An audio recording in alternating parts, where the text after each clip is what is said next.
حضرت صاحب اس بارے میں کچھ ارشاد فرمائیں کہ نفس زیادہ شریر ہے یا شیطان؟ پہلی بات تو یہ ہے کہ ہمارے بزرگ کہتے ہیں کہ کسی بھی دشمن کو چھوٹا اور کمزور نہیں سمجھنا چاہیے. تو نفس ہو یا شیطان، یقین مانے ہم تو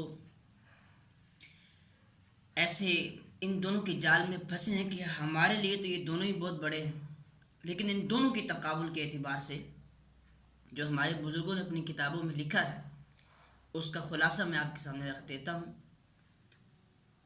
ایک بڑی پیاری مثال بیان کی، کہا کہ جس وقت شیطان ابھی اللہ تعالیٰ کی بارگاہ سے مردود ظاہری اعتبار سے قرار نہیں پایا تھا اور اس کو حکم ہوا کہ تم حضرت آدم علیہ السلام کو سجدہ کرو، تو بزرگ کہتے ہیں کہ اس وقت کوئی دوسرا شیطان تو نہیں تھا کہ جس نے شیطان کو گمراہ کیا. تو وہ اندر کا نفس ہی تھا کہ اس نے کہا کہ انا خیر من، آدم کو سجدہ کروں، میں تو اس سے بہتر ہوں. تو نفس وہ شے تھی کہ جس نے شیطان کو شیطان بنا دی. تو کہا کہ جو نفس کا شر ہے وہ شیطان کے شر سے بڑھ کر ہے. ایک چیز یہ.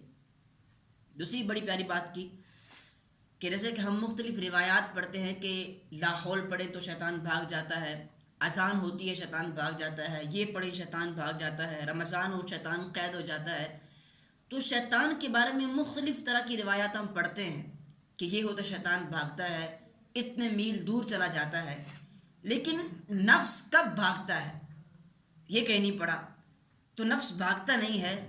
نفس کب مرتا ہے؟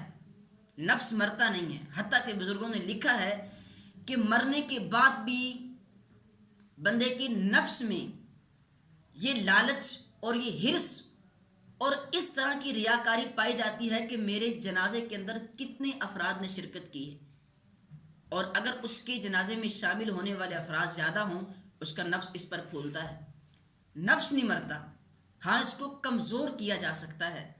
تو ایک میں حوالہ آپ کے سامنے پیش کر دیتا ہوں.